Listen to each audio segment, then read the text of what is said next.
Anarcho-capitalism is a system in which all governing structure of a society is organized exclusively by the free market. There are no inherent monopolies which a typical government exercises, such as claiming the exclusive right to legitimate force on a large swath of land occupied by many different people. A government's typical monopoly allows it to define legitimate, which can include enforcing anything from speed limits to hard labor of political dissidents in gulag. I use the term governance to describe the social order under anarcho-capitalism because government is defined by its monopoly. Governments don't have to earn their customers.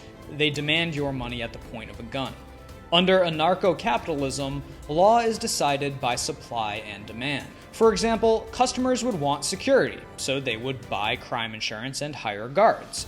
Security companies would not want to go to war with rival agencies because that is bad for profits. This gets back to that diminishing return on violence, which I talked about in a previous video and I'll link to in the description. Contracts and third-party arbitration would establish a sort of common law, similar to how international businesses currently transact. In a free market justice system, all prosecutions stem from damages incurred. A claimant brings a suit if they feel they have been injured in some way by the accused, and arbitrators would stake their reputations and again their profits on being fair. Under anarcho-capitalism, private property is a must, and government is not required for private property to exist. In fact, under a typical government, there is no private property. If you can lose your house for failure to pay your property taxes, that's not your property. The government is renting it to you, like a lord allowing a peasant to work his lands in exchange for tribute. In contrast, under common law, private property is generally recognized under a twofold test. 1. Were you the first person to occupy the land or acquire it without coercion from the previous legitimate owner? And 2. Did you improve the land? Claiming land is not enough. You have to use it. Tilling the soil and planting a garden on unoccupied land makes that land yours under pure private property rights. Abandon the garden for some amount of time and that property is no longer yours. The amount of time depends on how much you have invested in the land. If you build and live in a castle, your private property claim is much stronger compared to building only a tree branch fence. But under an anarcho-capitalist system, there is no one prescribed correct method of governance. You would see all sorts of types of societies arise, as vast and unique as your craft beer choices, as I explain in another video. Again, I'll link.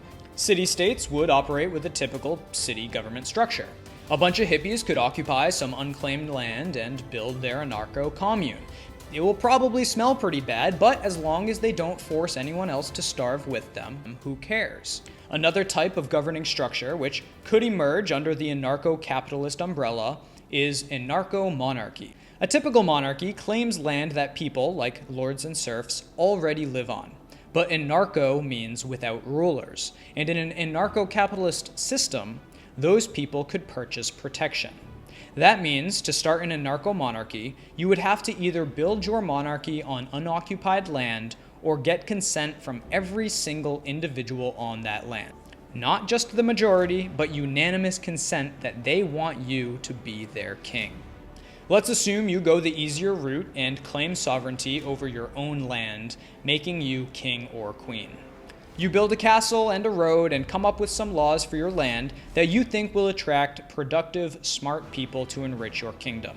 Then you say, hey, anyone who wants to come settle my land and follow my rules, I'll make it worth your while. I'll provide protection, some infrastructure, and a good legal framework to keep you safe and prosperous. You will rent land from me and we'll sign a contract. If you don't like the contract terms anymore, then you have to leave because this is my land. Now suppose there is someone who likes what the king has to offer, but doesn't like the idea of renting land. He wants his own domain, but doesn't feel like he could offer his subjects all the same protection and benefits that the king has to offer. But the king sees the benefit in attracting like-minded people to settle land on the borders of his own domain, giving it a buffer zone from unwelcome neighbors, and expanding the domain's influence without having to build the infrastructure himself.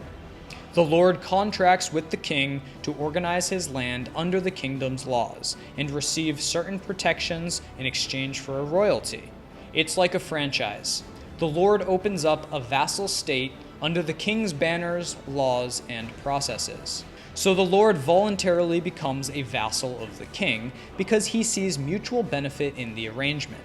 And even though he's using the same basic legal and governing structure as the kingdom, the lord still has some freedom to design and run his realm as he sees fit.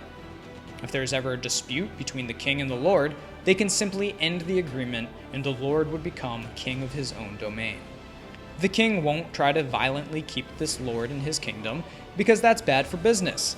If the contract's terms weren't violated, this aggression would be punished when the former lord enlists the help of security and arbitration. The king's aggression would threaten his own profits because his subjects and his lords are free to leave. While this may sound like a fairy tale, it actually could fit into current society seamlessly if it wasn't for the nation-state stopping it. But in a true free market for government-like services, this would be one of the many options available. I'm sure you have a lot of but what if questions, so please leave those in the comments and subscribe to see future videos on similar subjects. And why don't you also go ahead and toss me a comment about the type of realm you would design if you were the king. I'm Joe Jarvis, thanks for watching, come back and see me again soon.